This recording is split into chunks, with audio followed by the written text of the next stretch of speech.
How a 20-year-old heiress survived her kidnapping and being buried alive for 3 days. I screamed and screamed.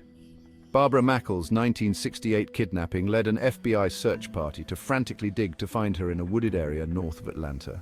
It is most people's worst nightmare, being buried alive and left for dead. And on December 17, 1968, that nightmare came true for Barbara Jane Mackle, a 20-year-old college student and heiress to her family's Florida housing development company. Against all odds, the Emory University student survived the kidnapping and was back home with her family by the time Christmas came 8 days later. Meanwhile, her kidnappers, an escaped ex-convict and a graduate student studying marine biology, nearly got away with the crime and a $500,000 ransom paid by Barbara's father, Robert Mackle. More than 50 years after Time first detailed the frantic FBI search that uncovered the tomb Barbara was trapped inside in a rural part of Georgia, People is looking back at the harrowing kidnapping and the hunt for an heiress gone missing. The kidnapping. A week before Christmas, Barbara felt ill in class and called her mother to come pick her up early for the university's upcoming holiday break, Time reported. Barbara and her mother, Jane Mackle, booked a room at a nearby motel, where they planned to stay before making the trip home, according to the Coastal Breeze News. But a knock at the door at 4 a.m. changed everything. Outside their door were two people, one of whom identified himself as a detective. They said they were there because Barbara's boyfriend, Stuart Woodward, had been in a car accident. According to Coastal Breeze News, when Jane opened the door, a masked man with a shotgun and a smaller woman in a ski mask burst through, knocked her out with chloroform, and then bound her by her hands and feet. Her daughter Barbara, meanwhile, was grabbed by the strangers and put into their car. Jane was able to free herself and call the police not long after, but by that time Barbara was already being transported 30 miles north of Atlanta by her kidnappers, the escaped convict Gary Stephen Christ and his accomplice Ruth Eiserman Shear. They were taking Barbara to bury her alive. A hefty ransom.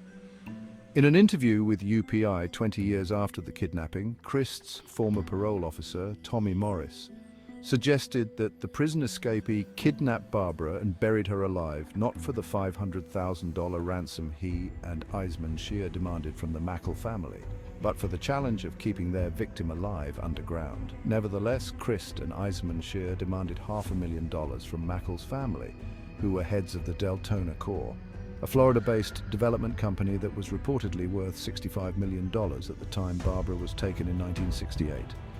In a remote area in Gwinnett County, Georgia, Barbara's kidnappers placed her inside a coffin-like box with two flexible air tubes, an allotment of food, water, and sedatives, among other things she needed to survive.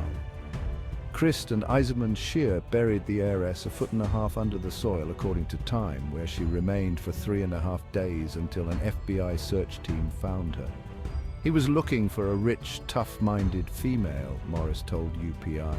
Someone who could stand up to the trauma of being buried alive. Barbara Jane Mackle fit that profile. Barbara remained thick-skinned, she recounted in her 1971 book 83 Hours Till Dawn. I screamed and screamed, Barbara recalled, according to UPI and ABC News. The sound of the dirt got farther and farther away. Finally, I couldn't hear anything above. I screamed for a long time after that. The 20-year-old was said to have replayed visions of the upcoming Christmas morning with her family to remain focused on surviving. Barbara's rescue. Barbara's location was discovered after Christ and Eiserman Shear successfully received the $500,000 ransom from Barbara's family and telephoned the FBI, giving them rough coordinates for where to find her. Using clues from an initial botched ransom handoff when Christ and Eiserman Shear fled the scene and abandoned their car, police were able to discover an alias Christ had been using, George D. Deacon, and began putting the pieces together, according to Time. Christ was captured off the coast of Florida in a speedboat he purchased with some of the ransom money, according to UPI, while Eiserman Shear was arrested months later after giving her fingerprints for a background check at a hospital in Oklahoma where she applied for a job, according to ABC News affiliate Coco.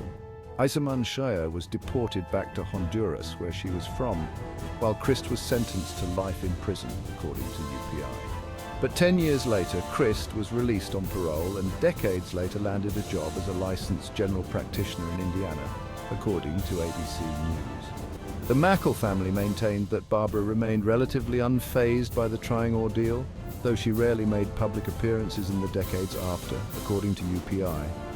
Barbara later married and became a mother, living in Atlanta.